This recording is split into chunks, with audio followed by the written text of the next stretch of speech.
आइए चलें GD global school की ओर। पढ़ेगा बच्चा, बढ़ेगा बच्चा, तरक्की करेगा आजमगढ़।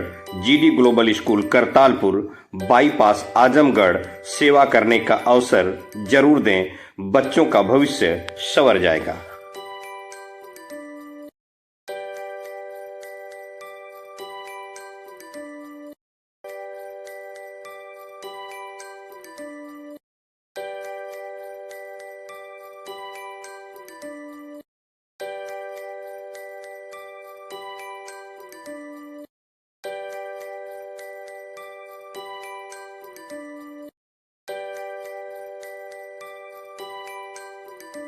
आप देख रहे हैं न्यूज़ 9 भारत, रखे आपको सबसे आगे।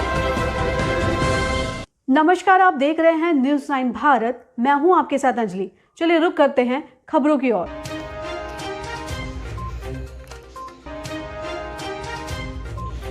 न्यूज़ 9 भारत की एक मुलाकात प्रोफेसर सुचिता श्रीवास्तव के साथ। आजमगढ़ जिला के श्री गांधी पीजी कॉलेज मालटारी के प्रोफेसर सुचिता श्रीवास्तव से न्यूज़ 9 भारत के यूपी हेड रोशन लाल ने मुलाकात कर उनसे नारी सशक्तिकरण पर कुछ सवाल किया।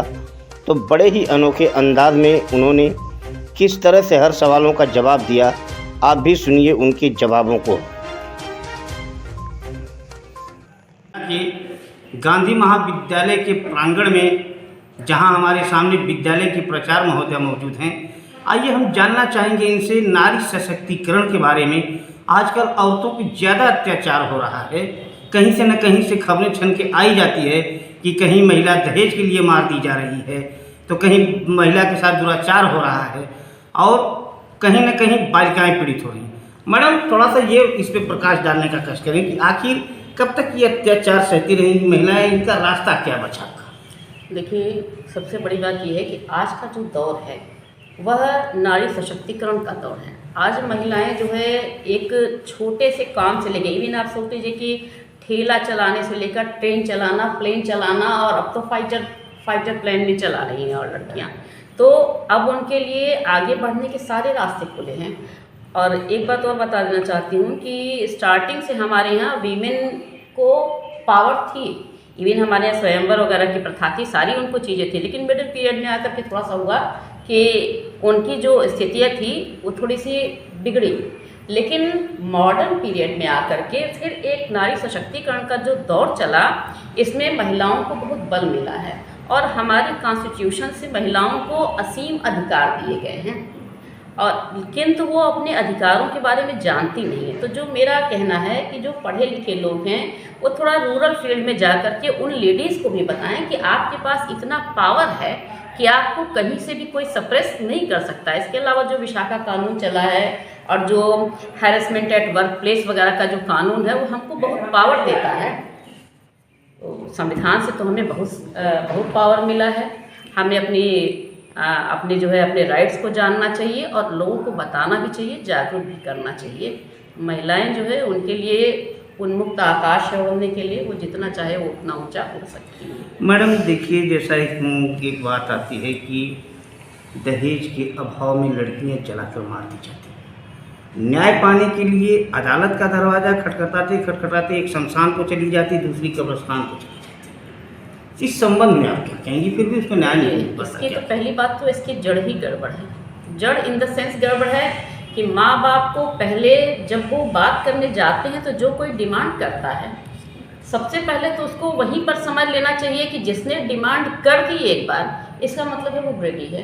तो पेरेंट्स को ये नहीं सोचना चाहिए कि एनी हाउ लड़की को हम, उनको ये पहला ये चीज़ होना चाहिए कि अपनी बच्चियों को सेल्फ डिपेंड बनाएं।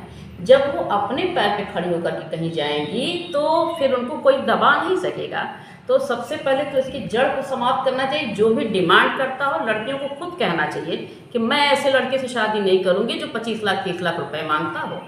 हमारे माँ बाप जो है वो अपना घर द्वार बेच करके हमारी शादी करेंगे। तो लड़कियों को विरोध करना चाहिए, पेरेंट्स को भी उनके साथ खड़ा होना चाहिए। तो फिर आगे ये प्रश्न ही नहीं आएगा कि उनको जला दिया जाए, मार दिया जाए। मैडम, एक बात ये भी देखने को मिलती है कि शादी बाद जब बहू घर में आती है तो जैसे कि यह दरवाज़ा है तो इसमें 4 भाई हैं, चारों बड़े आसानी से निकल जा रहे हैं। लेकिन शादी बाद जब 4 बहुएं आती तो इसी एक दरवाजे में से आसानी से नहीं निकल पाती मन करके, उसमें 4 रास्ता हो गया तब आसानी से निकलती हैं। जबकि वही बहुएं अपनी माँ के ऊपर दिक्कत पड़ती है तो तड़पड़ाने लगती हैं और सास ससुर के साथ अच्छा बर्ताव नहीं होता। मैडम के थोड़ा सा विचार अच्छा ये बताइए कि आप खुद बेटे हैं, आपकी खुद शादी हुई होगी, है ना? तो अगर आपकी पत्नी कुछ आपसे, देखिए पत्नी अपनी जगह है, माँ परिवार अपनी जगह है, दोनों का अपना अपना स्थान है। तो अगर वो अनड्यू डिमांड करती है तो आप उससे बोलिए, आप बोलिए ना, आप कहिए ना, पत्नी को क्यों दोष दे रहे हैं? मैडम मैं ये जानना चाहूँगा, ये उचित है या अनुचित है? अनुचित तो है ही है। जिन लोगों ने हमको पाला पोसा, पढ़ाया लिखाया पढ़ाया, हमारी जो है जो आज न्यूक्लियर फैमिली है, इसी की वजह से सारी हमारी संस्कृति खत्म हो रही है। यही बात मैं बेटों पे लेके आ रहा हूँ मैडम जी, कि जब कोई पति अपनी पत्नी की बात मानता है तो माँ कहती है कि बीवी की गुलामी कर रहा है। जब उसी माँ का दामाद उसकी बेटी को मानता है तो भगवान से विनती करती मेरे दामाद जैसा सबको दामाद मिले। इस पर थोड़ा सा अपना विचार डालें।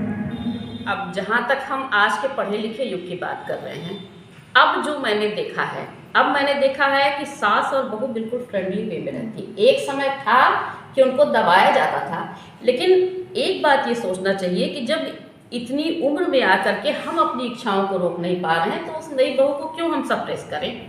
तो हमें भी उसको भी उसी तरह से सोचना चाहिए जैसे हम अपनी बेटी के बारे में सोचते हैं। बहुत बहुत धन्यवाद मैडम जी, आपने सवालों का जवाब बड़ी बेबाकी से दिया। उम्मीद है कि आने वाले दिनों में हम जब भी अपने टीम के साथ आएंगे कोई नया सवाल लेके आप इसी तरह से जवाब देने का कष्ट करेंगे, जिसे हम समाज के सामने रख के एक नई दिशा और दशा देने का काम करेंगे। थैंक्स।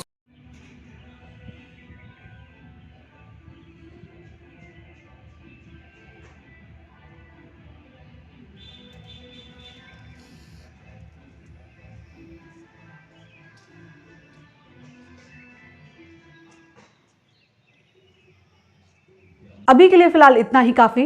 बने रहिए हमारे साथ। छोटी से बड़ी खबर जानने के लिए न्यूज़ 9 भारत पर अब चाहूंगी इजाजत। नमस्कार।